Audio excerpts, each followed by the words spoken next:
युद्ध असतं, ते युद्ध लढायचंच असतं आणि जो जिता वही सिकंदर. देवेंद्रजी फडणवीस यांचा क्लीन चेहरा आणि डेव्हलपमेंटचा चेहरा हा लोकांमध्ये भावलेला, त्यामुळं इतर पक्षांना एकत्र येण्याशिवाय पर्याय नाही. भारतीय जनता पार्टी अशी एकमेव पार्टी आहे की ते प्रत्येक कार्यकर्त्याला न्याय देते.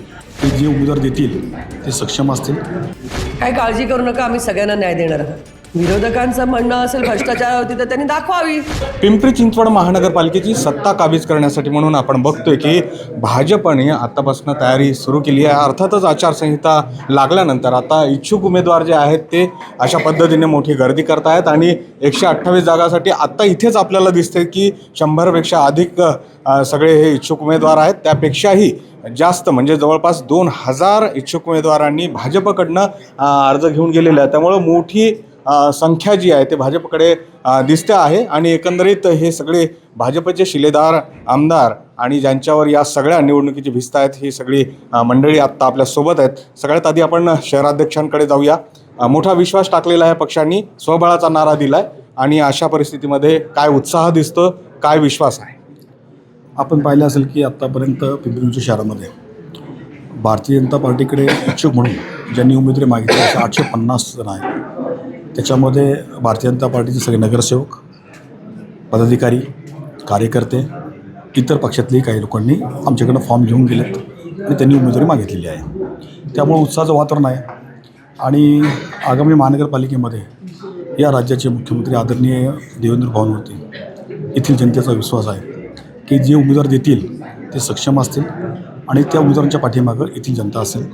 त्यामुळे या आगामी महानगरपालिकेमध्ये आपकी बार 100 पार ही भारतीय जनता पार्टी येथील 4 आमदारांचं काम चांगलं आहे. ह्या सगळ्यांच्या बळावरती जेवरती सत्ता नक्कीच येईल. अर्थात, परंतु एकंदरीत जर चित्र बघितलं ताई तर एवढा विश्वास म्हणजे ज्या पद्धतीनं आता संख्या दिसते आहे भाजपवर, काय कारण असावीत असं वाटते आणि हे सगळं सांभाळता येणार आहे का? आता या सगळ्यांना न्याय कसा देता येणार आहे, तो पेच दिसतोय का? काय काळजी करू नका, आम्ही सगळ्यांना न्याय देणार आहोत. ही जी संख्या आज दिसते आहे तर पिंपरी चिंचवड शहरामध्ये जे 4 आमदार मिळून काम केलेलं आहे आणि त्याचप्रमाणे माननीय मुख्यमंत्री आमचे देवाभाऊ यांच्या माध्यमातून जे काम झालेलं आहे त्यामुळे पक्षाच्यासाठी सर्वांचा विश्वास आहे. म्हणून हा मोठा ओघ हा भारतीय जनता पार्टीकडे इच्छुकांची भाऊगर्दी झालेली आहे. ज्यांना तिकीट मिळेल त्यांना न्याय मिळेलच, परंतु जे कार्यकर्ते आहेत त्यांना निश्चितच आम्ही न्याय देण्याचा प्रयत्न पूर्णतः करू आणि माननीय आपले मुख्यमंत्री देवेंद्रजी फडणवीस साहेब आहेत त्यांच्या माध्यमातून हे कार्य होईल असा आम्हाला विश्वास आहे. विरोधकांचं असं म्हणणं आहे की आपल्या काळामध्ये बरीच भ्रष्टाचाराची प्रकरणं समोर आली, प्रशासकीय काळामध्ये ही सगळा भ्रष्टाचाराची कामं आली, त्या मुद्द्यावर ही निवडणूक लढवू. विरोधकांचं म्हणणं असेल भ्रष्टाचार होती तर त्यांनी दाखवावी. आमचं काही म्हणणं नाही, कारण जे काम केलेलं आहे त्याच्यामुळेच आज एवढा ओघ आहे. भ्रष्टाचाराचं जर काम असेल तर त्यांनी दाखवावं, आम्ही उत्तरं देऊ त्यांना. आम्ही कोणाला घाबरत नाही. आम्ही चांगलं काम केलं आहे, पक्षांनी पण चांगलं काम केलं आहे, ह्या सरकारमध्ये चांगलं काम झालेलं आहे. त्यामुळे विरोधकाच्या याला आम्ही उत्तर देऊ आणि त्यामुळेच विरोधकांकडे संख्या कमी आहे आणि जी संख्या मागणारी जी संख्या आहे ती भारतीय जनता पार्टीकडचा ओघा जो आहे तो आहे.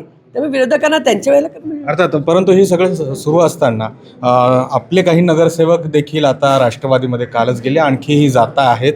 त्यांचं नक्की काय बळ होतं या पक्षामध्ये, ते गेल्याने काय फरक पडला आहे का?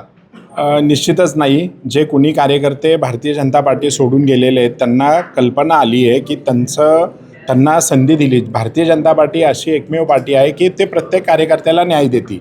आज मला न्याय दिला तर उद्या दुसऱ्या कार्यकर्त्याला न्याय देतो, परवा तिसऱ्या कार्यकर्त्याला न्याय देतो. अशा पद्धतीने कार्यकर्त्याला न्याय द्यायचं काम हे भारतीय जनता पार्टी करत असते आणि त्यांना समजलं असेल की आता दुसऱ्या कार्यकर्त्याला तिथे निष्ठावंताला कार्यकर्त्याला न्याय देण्यात येणार आहे आणि आपल्याला तिकीट मिळणार नाही आहे, त्या पोटी ते दुसऱ्या पक्षात गेले असतील. आपल्या विरोधामध्ये आता दोन्ही राष्ट्रवादी किंवा इतर जे पक्ष आहेत महाविकास आघाडी सगळ्यांना एकत्र यावं लागतं असं चित्र दिसतंय.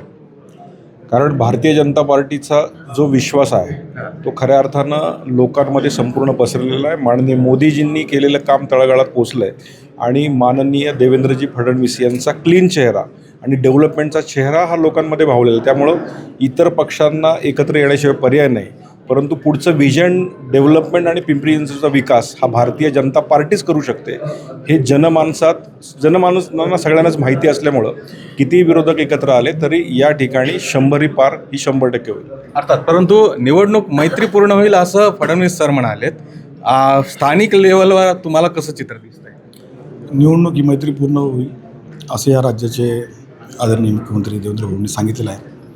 खरं तर आम्ही मैत्रीपूर्णच लढतो आहे. आम्हाला ज्या सूचना आल्या त्यामुळे आम्ही कोणावरती टीका टिप्पणी करत नाही.